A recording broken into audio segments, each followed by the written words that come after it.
Teman-teman, kalian tahu nggak kenapa komputer kita bisa berkomunikasi atau mengakses data dengan komputer lain? Sebelumnya, perkenalkan, kami adalah kelompok 1 dari kelas 11-7. Kami akan jelaskan tentang OSI layer dan TCP/IP yang menjadi sebuah alasan kenapa pesan atau data yang kita kirim melalui komputer dapat tersampaikan walaupun dalam jarak dan waktu yang berbeda. Penasaran kan? Ini dia penjelasannya.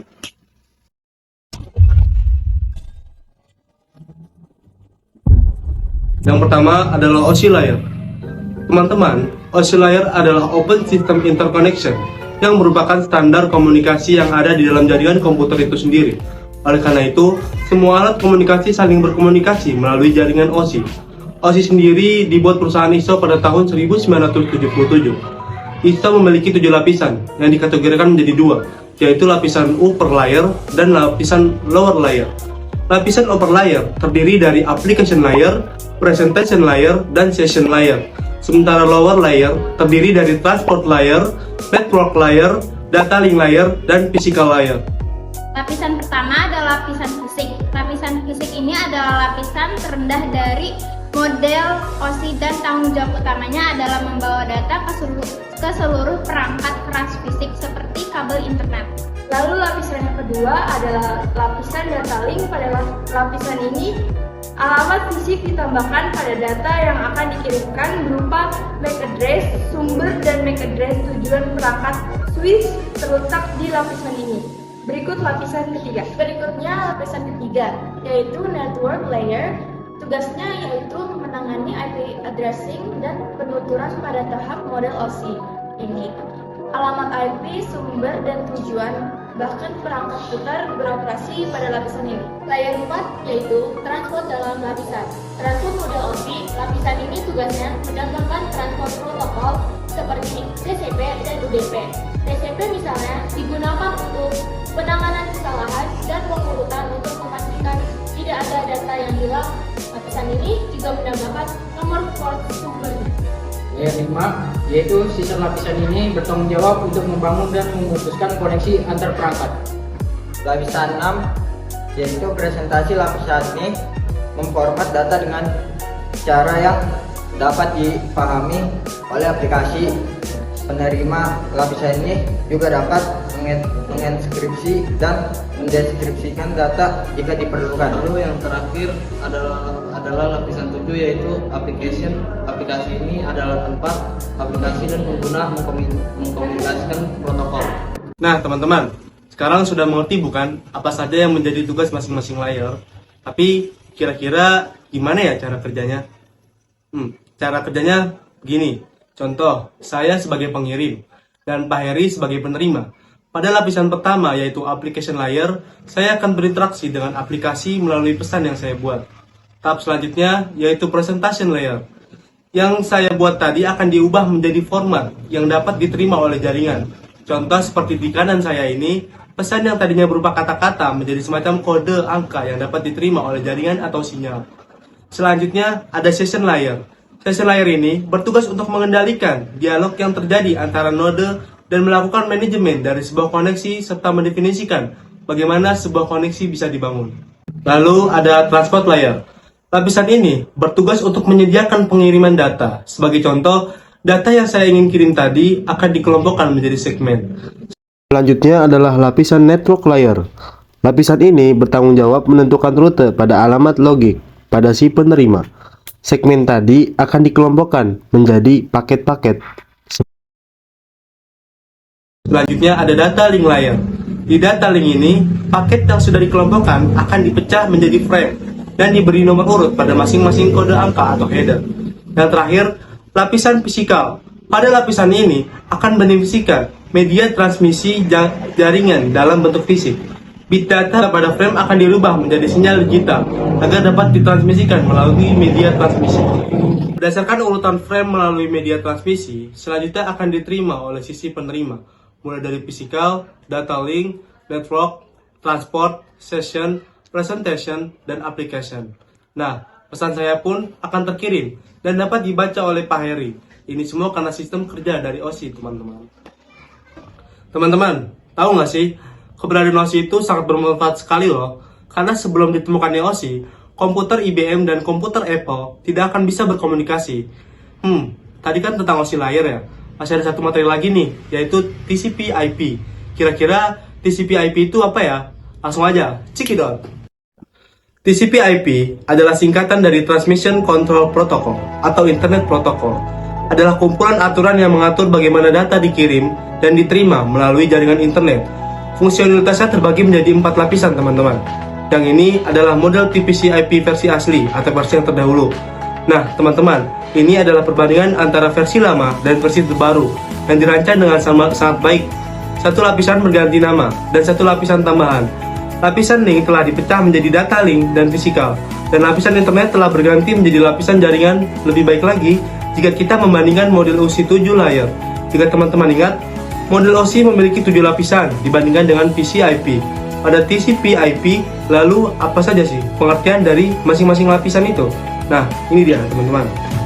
Pada lapisan aplikasi memiliki protokol aplikasi seperti HTTP, FTP, SMTP, dan SNMP. Pada lapisan transport memiliki tugas memelihara komunikasi antar perangkat di seluruh jaringan, dan yang bertanggung jawab untuk memelihara komunikasi tersebut adalah protokol TCP dan UDP. Pada lapisan network atau jaringan mempunyai internet protokol atau IP router juga beroperasi pada lapisan ini. Lapisan data link berisi switch dan internet. Dan yang terakhir, physical layer yang terdiri dari perangkat dalam. Jaringan lapisan fisik ini dapat kita rasakan dengan menyentuhnya. Contohnya seperti kabelan atau kartu jaringan TCP ini tidak berpendidik, maka dari itu boleh digunakan dan dimodifikasi oleh siapapun sesuai dengan kebutuhan pemanfaatannya. TCP ini kompatibel dengan semua sistem operasi perangkat lunas. Nah, gimana teman-teman? Udah paham belum? Kira-kira begini nih cara kerjanya. Kami akan memperlihatkan bagaimana protokol TCP/IP menentukan cara data dipertukarkan melalui internet. Dengan menyediakan komunikasi ujung ke ujung yang mendefinisikan bagaimana data harus dipecah menjadi paket-paket, dialamatkan, ditransmisikan, diantarkan, dan diterima di tempat tujuan. Kami akan membawa kalian lebih dekat mengamati perjalanan sebuah data. Dimulai ketika kita ingin mengakses sebuah website menggunakan aplikasi web browser. Disinilah peran layer yang menyediakan antarmuka, yaitu application layer, dengan mengetik nama dan domain website tujuan. Saat itulah data dibuat. Isi data tersebut diwakili dalam bentuk biner, termasuk teks, gambar, suara, video, dan berbagai jenis informasi lainnya. Saat ini kita berada di layar aplikasi. Lapisan ini bertanggung jawab atas pengiriman data antar dua perangkat yang terhubung dalam jaringan. Data selanjutnya akan dibagi jadi bagian-bagian yang lebih kecil hingga membentuk segmen.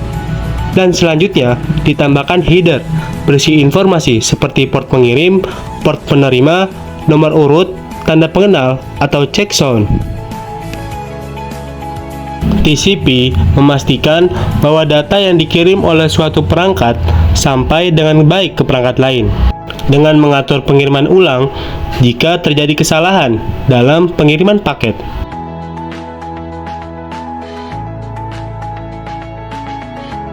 Sampailah kita pada internet layer. Tugas utama lapisan ini adalah untuk mengatur pengiriman paket data melalui jaringan yang terhubung. Sebelumnya, segmen akan diubah menjadi paket. Internet layer juga akan menentukan rute terbaik agar pengiriman cepat dan efisien. Serta di sini juga paket akan ditentukan IP address sebagai alamat pengirim dan IP destination sebagai alamat penerima. Lapisan terakhir adalah physical layer. Lapisan ini bertanggung jawab atas transmisi fisik data dalam bentuk sinyal elektrik, optik, atau elektromagnetik, seperti halnya mobil yang mengangkut paket di jalan raya dan menuju langsung ke penerima paket, yaitu penyedia layanan. Paket yang telah sampai pada penyedia layanan selanjutnya akan dikonfirmasi bahwa paket yang diterima sampai dengan selamat.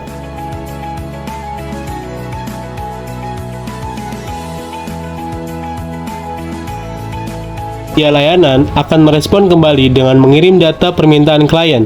Proses akan terulang kembali dari layer bawah, yaitu physical layer, sampai ke application layer. Begitupun dengan paket data, yaitu dari paket ke segmen, segmen ke data. Begitulah kira-kira perjalanan yang ditempuh sebelum akhirnya kita dapat mengakses website tersebut. Teman-teman, setelah memahami materi OSI layer dan TCP/IP, sekarang mari kita lihat seberapa baik daya simak kalian terhadap informasi yang sudah kami sampaikan tadi. Jawab pertanyaan berikut ini ya. Layer mana yang bertanggung jawab untuk mengkonversi data dan diformat untuk mentransfer data? Apakah A, B, ataukah C? Nah, ternyata teman-teman, jawaban yang tepat adalah C. Karena transport layer bertugas untuk memecah data ke dalam paket-paket data serta memberikan nomor urut ke paket-paket tersebut. Sedangkan network layer mendefinisikan alamat IP sehingga setiap komputer dapat saling terkoneksi dalam satu jaringan. Nah, sekarang kita sudah di penghujung presentasi nih. Gimana teman-teman? Sudah mengerti bukan mengenai OSI layer dan TCP/IP? Jika masih belum memahami, jangan ragu untuk bertanya ya.